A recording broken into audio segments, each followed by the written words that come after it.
Oakland, we had an economic catastrophe before the economic catastrophe. So we've been dealing with this kind of stuff for a while. So Paul Hawken comes, wealthy man, successful man, big heart, and he's talking to us about how we can begin to create green jobs and ecological opportunities in Oakland. And in the room, there's a 6-year-old girl, African American, poor.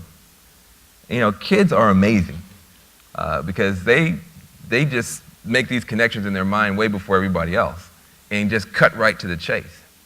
And so while we're all sitting there trying to act like we understand what Paul's saying, you know, and trying to look, you know, she just looks at him, she's raised her hand, and she says, "Why are some people poor? Why are some people poor?" And Paul kind of stopped. And I think he recognized this is a very important question for this child. She, I think, seeing him was beginning to understand something about herself. And the way he chose to answer that question might influence her self-image for the rest of her life. Paul, being incredibly wise, kind of begins to prepare himself. He goes, "Well, you know, sometimes some people have a hard time finding a job or a hard time finding work." The little girl says, "Huh, well, is all the work done?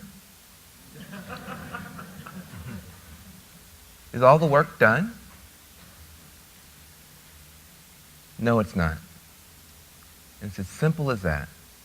We have a tremendous amount of work undone in our country, from the roads to the bridges to repowering America with clean energy. A tremendous amount of work that needs to be done. Good work, worthy work. And we have all these people who need to work. So the challenge is very simple. How do we connect the people who most need work to the work that most needs to be done and begin to pull America back together and put America back to work? It's very simple and straightforward. And on one issue in particular, this issue of how are we going to power our country, the answers are just blatantly obvious. With 3 simple policy tools, we could put probably 1.5 million people to work over the next 2 to 3 years and make a difference in the actual unemployment. What are those policy tools? Well, it's fairly straightforward. You were talking about infrastructure, and there's been a lot of talk about the need for an infrastructure bank. Well, one subset of that conversation is the idea of something called the CEDA, a Clean Energy Development Agency, a green bank. Now, why would it be good for us to have a green bank? Well, first of all, everybody's concerned about deficits, and I'm on the side of, you know, let's actually grow the economy and grow our way out of the deficit later. But fine, if you want to be a fearmonger on the deficit, fine. We could create a green bank right now that would actually be a profitable going concern, but begin to target money into those parts of the economy that we desperately need to grow, like clean transportation, smart grid, et cetera. You have a green bank. It doesn't cost you a bunch of money, you can make money. Number 2, you can put a price on carbon. Everybody talks about, you know, cap and trade, et cetera, and you know, that's not very good marketing. My heart doesn't flutter when I hear the word cap and trade, you know, it's like it doesn't exactly sing as marketing. But at the end of the day, it's basically saying nobody gets to pollute for free in America anymore. Right? You put a price on carbon, suddenly the clean stuff looks a little bit better. You get a $20 billion reduction in the deficit, according to CBO, just by doing that. But you also create incentives for people to invest in new stuff. And then the last piece is just having a renewable energy standard. Now, a renewable energy standard is a funny word for saying we actually want to have some goals for our country. How much of the Saudi Arabia of wind power in our country do we want to capture and use to power America? How much of the Saudi Arabia of solar energy in our country do we want to capture and power America? If you have a green bank, which is a financing mechanism, you have a price on carbon, which creates some incentives to move in another direction, and you have some clearly stated goals, you certainly got enough market certainty to have a real game here and begin to put people back to work. Now, who cares? What difference would that actually make for real people? Because at the end of the day, you got a lot of people who, at this point, as you say, are going into not only fear mode, but fear and hate mode. You cannot have a country, by the way, successfully solving problems when the country is getting ethnically more diverse, but economically less prosperous. Right? You're getting ethnically more diverse, but economically less prosperous. That's the recipe for a battleground, not a common ground. Okay? And in those kinds of scenarios, people begin to not only fear, but to hate. So the way you fix that, if you aren't trying to figure out some way to seal off America and pretend we're never going to look any different than we look, is you figure out some way to become more prosperous. That's the goal. Because if you can begin to grow the economy again, you get to be one country again. If you put America back to work, you can pull America back together. Simple as that. So it makes a tremendous difference if we have economic ideas that can actually help the person who's looking in the want ads or looking on Craigslist right now. I think we got Craig here somewhere, looking for a job. Well, if you had sane and energy policy, let me tell you what you get for those working folks who right now don't know whether they should be supporting the president or joining some hate movement. You got a worker sitting there right now in Michigan, Indiana, Ohio, some of the most highly skilled workers in the history of the world. Don't let anybody tell you that we got these union guys, these lazy union folks over there in the Rust Belt. There's nothing wrong with those workers. First of all, they make cars. Of Americans owned land in colonial and early America, an extraordinary proportion compared to the old world. We used government time and again in American history, and not obviously. There was always controversy. Nobody knew in 1780 we needed lots of canals by the early 1800s to make a commercial economy work. The states, led by New York, financed those canals, not General Electric. The states financed those canals beginning in the early 1800s.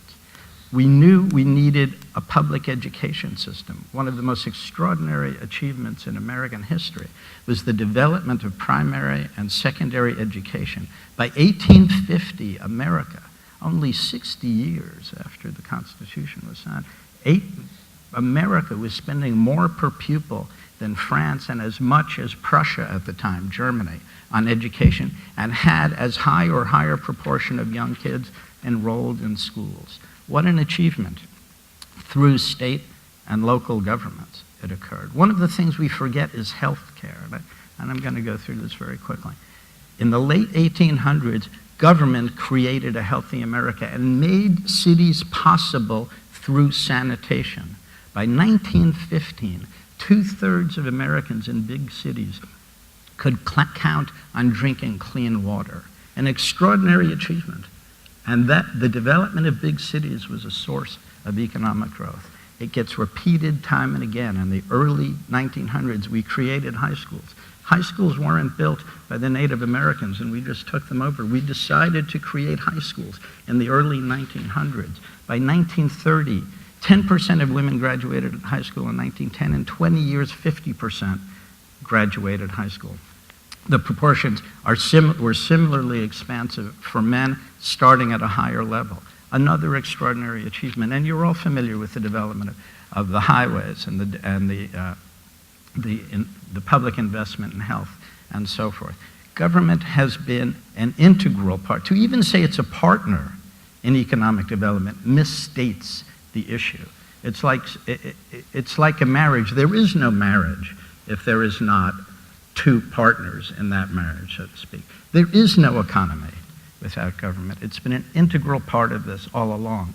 There were rules, regulations, donations of land to build the railroads, and people did not go to economists at Harvard or the University of Chicago and say, as Bernard was alluding to, and say, what is the social return on these canals before we invest in them? My gosh, what are we doing here? What's the social return on a primary education system? Nobody calculated it. We knew we had to do it. In fact, in retrospect, some people have calculated the social returns on that health investment in the cities at 150%. Always, one has to be skeptical about these kinds of calculations. Trust in government failed us in the last 30 years. And I just want to end. I was going to give a bunch at Challenge Magazine, a magazine I edit, we just put together a bunch of survey results about the American people. There's a lot of anti-incumbency in the land, as you know. 26% of people say they may not vote for their congressman this year. Only 26% say they will vote for their congressman this year, definitely. They are looking around. Anti-incumbency is, needless to say, bad for the Democratic Party. On the other hand, Americans are angry at every institution in the nation. Americans are generally angry, and they don't, according to the polls, think Republicans will do better than Democrats or Democrats better than Republicans. That's the state of affairs we face in 2010. But one number historically sticks out to me, and then I would like to go back to the panel. In the Kennedy-Johnson years, surveys suggest that 68% of people on average greatly trusted or moderately trusted government. 68% in those years on average. By the Carter years, 10 years later, after unemployment, very high inflation, very difficult years, the high oil prices and so forth, only 29% trusted government. It rose only as high as 40%, even in the popular years of Ronald Reagan and some of the other presidents. During George W. Bush's term, it gradually declined to 25%. And sadly, most sadly for me, trust in government in the Obama year and a half has declined further to something like 22%. A lot of that has to do with the economy and crisis after crisis. But that's the situation we now face. To me, the most distressing. So I'd like to ask the panel, you guys deal in the real world. Starting with Bernard, is there a chance politically to get some of this done that all three of you are talking about? I'm adversarial. I've been a Democrat all my life. I really believe in investing in parties. I like the two-party system. I wish we had a stronger Republican Party, but we don't. We don't have a very strong Democratic Party. The crisis that we are right now, we're in right now, is that we have two Americas. We have Main Street on one hand, and we have Wall Street, Washington on the other. I spend a lot of time in Washington. They do not know what's happening in the world. I spend a lot of time in Wall Street. They don't care what's happening in the world. The real problem is that you've got Main Street who is struggling on a daily basis to pay their mortgages, send their kids